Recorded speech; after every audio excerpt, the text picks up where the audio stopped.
মন খারাপ, খুব অসহায় লাগছে, তবে শুনুন, ভিডিওটা আপনার জন্য।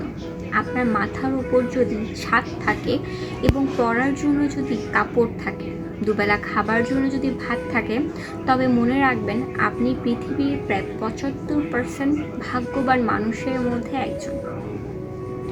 আপনার যদি পকেটে অল্প কিছু টাকা থাকে এবং সেই টাকা দিয়ে যদি নিজের ইচ্ছে মতো কোনো কিছু কিনতে পারেন, নিজের পছন্দের কোনো জায়গায় যেতে পারেন, তবে মনে রাখবেন পৃথিবীর প্রায় 20% বিত্তশালী মানুষের মধ্যে আপনি একজন। আপনি যদি সুস্থ থাকেন এবং নিরোগ থাকেন, তবে মনে রাখবেন পৃথিবীর প্রায় লাখ লাখ মানুষের মধ্যে আপনি ভাগ্যবান একজন। জীবন পাওয়া না পাওয়ার হিসাব মেলানোর স্থান না। জীবনে অভিযোগ বন্ধ করে জীবনটাকে উপভোগ করুন।